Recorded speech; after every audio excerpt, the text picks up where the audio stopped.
இன்னைக்கு வீடியோல டக்குன்னு 10 நிமிஷத்துல செய்யக்கூடிய ஒரு ஸ்வீட் ரெசிபி தான் பார்க்க போறோம். இது வந்து வாயில வச்ச உடனே அப்படியே கரையும். எனக்கு ஸ்வீட்டே செய்ய தெரியாது அப்படின்னு சொல்றவங்க கூட பர்ஃபெக்ட்டா செஞ்சிடலாம். அவ்வளோ ஈஸியான ஸ்வீட் ரெசிபி. வாங்க எப்படி செய்யலாம்னு பார்க்கலாம். அதுக்கு முன்னால நம்ம சேனலை இதுவரைக்கும் சப்ஸ்கிரைப் பண்ணலன்னா சப்ஸ்கிரைப் பண்ணிக்கோங்க. கூடவே வர பெல் சிம்பலையும் கிளிக் பண்ணி ஆளுங்கிற ஆப்ஷனை ப்ரெஸ் பண்ணிக்கோங்க. வாயில வச்ச உடனே கரையும். அந்த அளவுக்கு ரொம்ப சூப்பரா இருக்கும் இந்த ஸ்வீட்டு. கண்டிப்பாக ஒரு வாட்டி ட்ரை பண்ணி பாருங்க.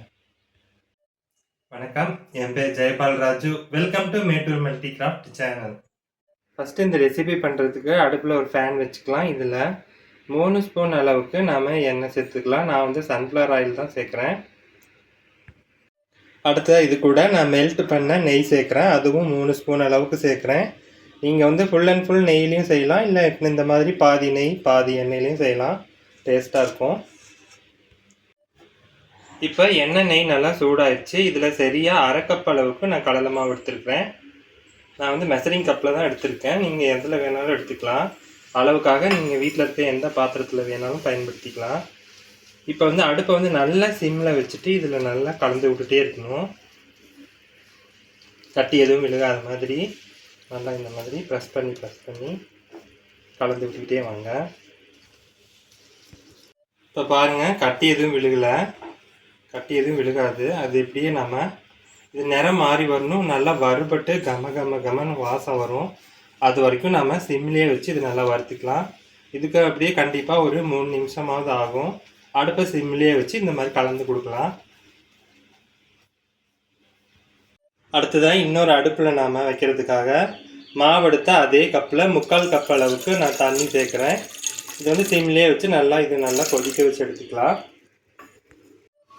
இப்போ பாருங்கள், நல்லா கமன்னு வாசமும் வருது, கலரும் சேஞ்ச் ஆகிருக்கு. இதுதான் கரெக்டான பக்குவம். அடுப்பை சிம்மிலே வச்சு ஒரு 3 to 4 நிமிஷம் ஆகும். இந்த மாதிரி கலர் சேஞ்ச் ஆகி நல்லா கமன்னு வாசம் வருவதுக்கு. இப்போ நம்ம பார்த்திங்கன்னா ஏற்கனவே நம்ம சுடுதண்ணி காய வச்சு எடுத்து வச்சுருக்கோம் 3/4 கப் அளவுக்கு. அதை வந்து கொஞ்சம் கொஞ்சமாக சேர்த்துக்கலாம். சேர்க்கும்போது பார்த்து பக்குவமாக சேர்த்துக்கணும். மேலே தெரிச்சு விடுறதுக்கு வாய்ப்பு இருக்குது. இந்த மாதிரி கொஞ்சம் கொஞ்சமாகவே நாம் சேர்த்துக்கலாம். இப்போ மீதம் இருக்க தண்ணியும் நான் பிரித்து சேர்த்துட்றேன். அடுப்பை வந்து இப்போ சிம்லேயே தான் இருக்கணும்.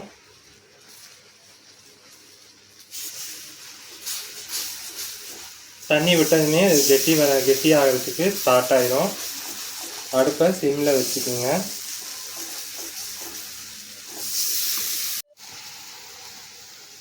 இப்போ பார்த்தீங்கன்னா முதல்ல இருந்ததுக்கு இப்படி டபுள் ஆயிடுச்சு. இப்போ நல்லா கலந்து விட்டுக்கிட்டே இருக்கணும். கட்டி எதுவும் விழுகாது. நல்லா இப்படி ப்ரெஸ் பண்ணி கலந்து கொடுத்துட்டே இருக்கலாம். நம்ம சேர்த்த தண்ணிக்கும் இதுக்கும் கரெக்டாக இருக்கும். இதுலேயே இந்த கடலை மாவு ஏற்கனவே நம்ம நெய்லையும் எண்ணெய்லையும் நல்லா வறுத்துருக்கோம்.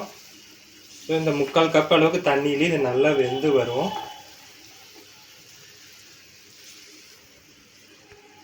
இப்போ இந்த அளவுக்கு நல்லா கெட்டியாக வந்ததும் நம்ம இதில் சரியாக வந்து அரை கப் அளவுக்கு சர்க்கரை சேர்த்துக்கலாம்.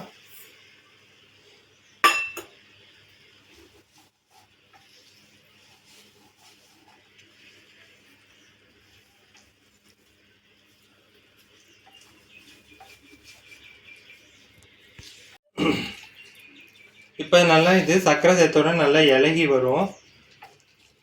நமக்கு அல்வா மாதிரி நல்லா திரண்டு பேனில் ஒட்டாத வரும்போது நம்ம இதை எடுத்துக்கலாம்.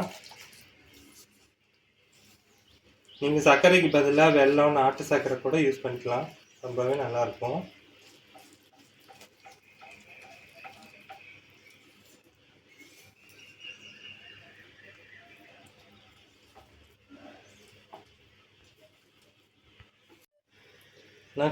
நான் வந்து குங்குமப்பூ வச்சுருக்கேன், அதை சேர்த்துறேன். சேர்த்தாச்சு. இப்போ நான் ஏற்கனவே வந்து ஏலக்காய் தூள் வந்து ஒரு 1/4 ஸ்பூன் அளவுக்கு சேர்த்துருக்கேன். அது வீடியோ வந்து மிஸ் ஆயிடுச்சு.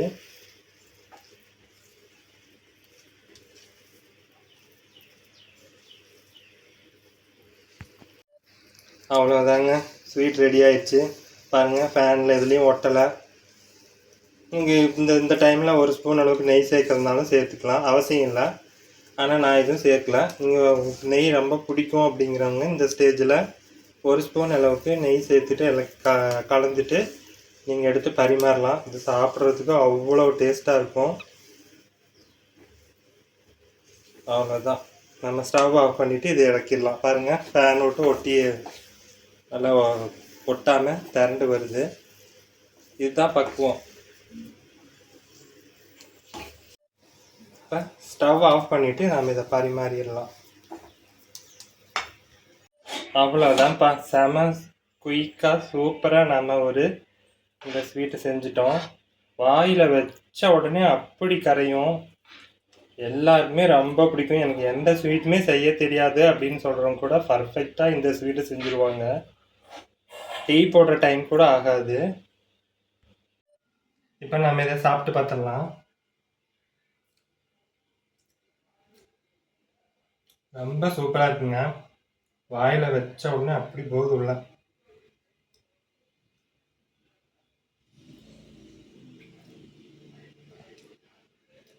செம சூப்பராக இருக்கு. கண்டிப்பாக ட்ரை பண்ணி பாருங்கள். இந்த வீடியோ பிடிச்சிருந்தா லைக் பண்ணி, ஷேர் பண்ணி, கமெண்ட் பண்ணுங்க. மறக்காம நம்ம சேனலை சப்ஸ்கிரைப் பண்ணிக்கோங்க. மீண்டும் அடுத்த வீடியோவில் சந்திக்கலாம். அது வரைக்கும் ரசித்து சமைங்க, ருசித்து சாப்பிடுங்க. நன்றி, வணக்கம்.